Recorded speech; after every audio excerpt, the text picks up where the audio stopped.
Hello Bobcats, I'm your host Maria McCormick, and this is The Prowl, West Broward's weekly news show.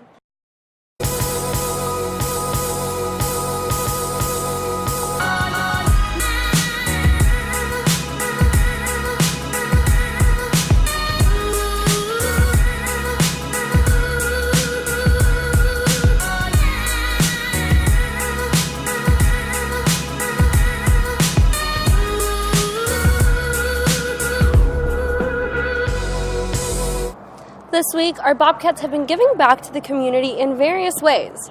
Our baseball team hosted a series of games in hopes to raise money for breast cancer research. The 2016 Sergio Ambrose Bats Against Breast Cancer event was a great way to come support our school's baseball team with family and friends while raising money for a great cause. Let's take a look.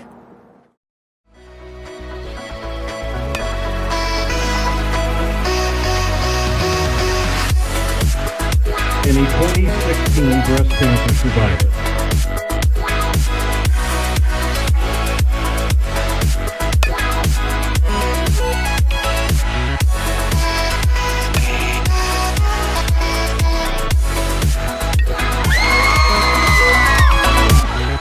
We'll now throw a pitch out for us in honor of all the breast cancer survivors.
Bobcats coming together outside of school to help one another for events like Bats Against Breast Cancer really shows how much we care for one another. Our TV Club is another group that joined over the weekend and held a car wash to raise funds. Money wasn't the only thing pouring in that day.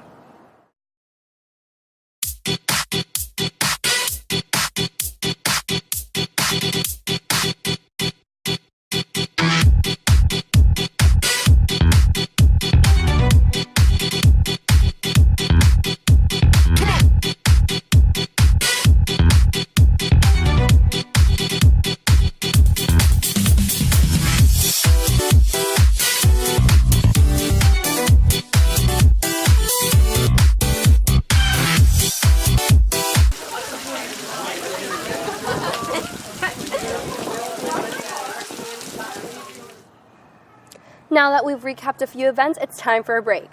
When we get back, we'll take a look at the various ways unhealthy habits can be influencing teenagers. We'll be right back.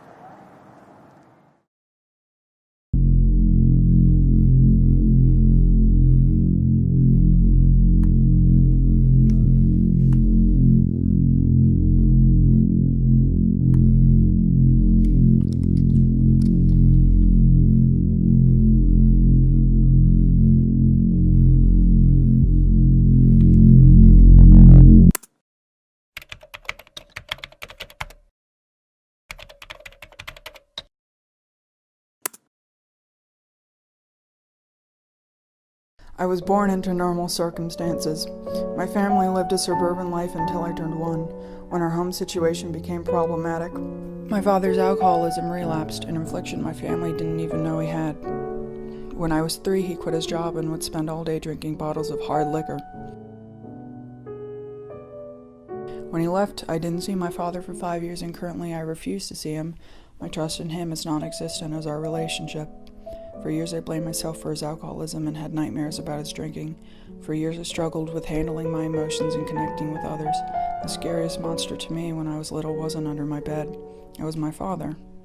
His alcoholism still makes me feel worthless sometimes, as if my brother and I weren't enough to stop him from his true love, the bottle. To this day, he still has never apologized. In fact, he doesn't even believe he ever had a problem. He has taught me to never touch the bottle, as the worst fate in my eyes would be becoming my father.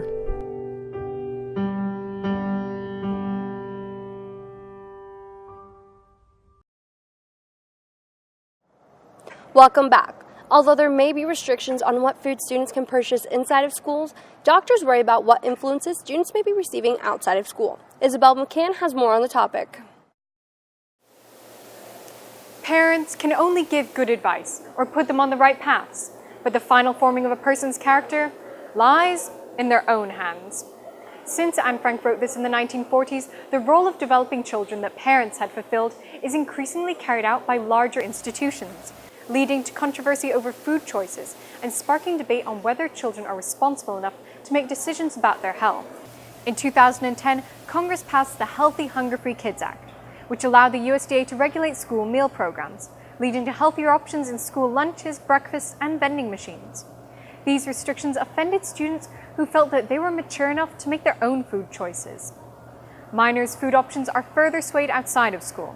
According to the American Academy of Pediatrics in 2007, every year young people view as many as 40,000 advertisements on television alone. Half of these ads are for food. Many doctors fear that advertisements of unhealthy foods leave children vulnerable to obesity, diabetes, and other health problems. Although Anne Frank is right in suggesting that we ultimately form our own character, young people are often left dependent on the influences around them.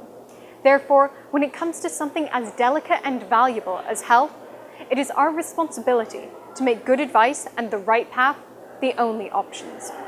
This has been Isabel McCann for The Prowl. That's all we have for you this week. I'm Maria McCormick, and this has been The Prowl.